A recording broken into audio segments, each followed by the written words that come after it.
Hi, I'm James Worrell and I'm the sales manager here at Kerfoot. Sales manager role typically heads up a team of estimators or business development managers responsible for all the sales that come in for that business across multiple different divisions and multiple different clients. Not only winning the jobs, but building those relationships with our clients to make sure that we've got that pipeline of future work coming up.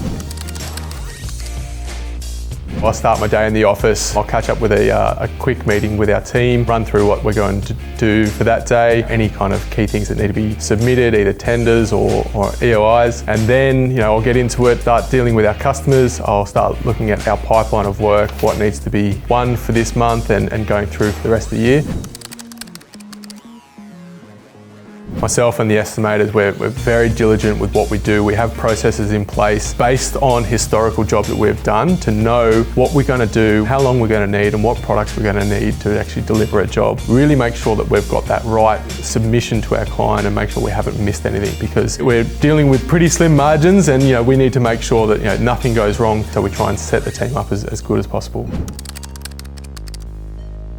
Being a sales manager comes with its perks, and there is a lot of times where you have to do hard work when you've got a tender submission that's due that day and you're working till 9, 10 or midnight to get it in on time. And there's also the benefits of networking with your clients, and sometimes your clients want to be able to network over a steak and a beer at lunch or on the 9th hole at the local golf course. So there is that kind of balance that you play here where it's kind of like a work hard, play hard scenario.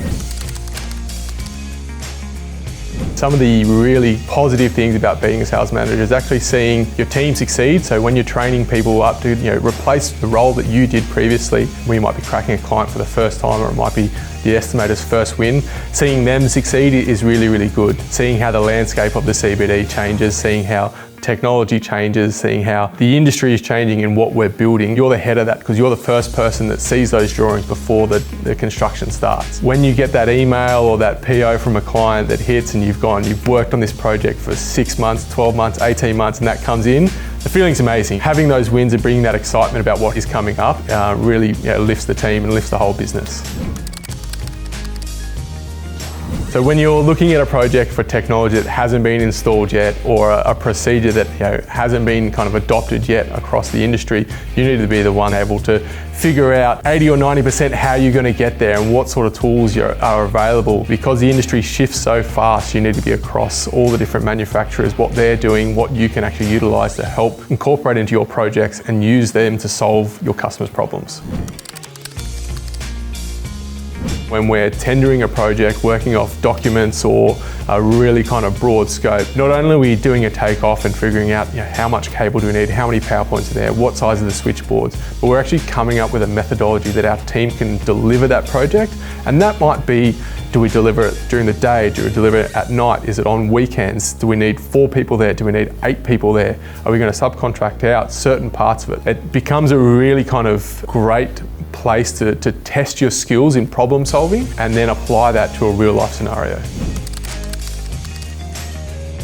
Realistically, what people are looking for in different roles can be different skills to actually what that tradesperson has. Better interpersonal skills, or you might have really good problem-solving skills, be very organised and very efficient of actually following processes. Those 3 skills were the thing that actually drove me into going into these steps and into these different career paths and actually providing that success as well. When you're a sales manager or estimator, you're speaking to 5, 10 clients a day and they've got their own problems, they've got their own things that they need solved as well. You actually got to stop and think about how am I going to communicate this with this client, position myself and my business to be able to win this job as well. So it becomes more of a game of chess rather than just grinding hard at it.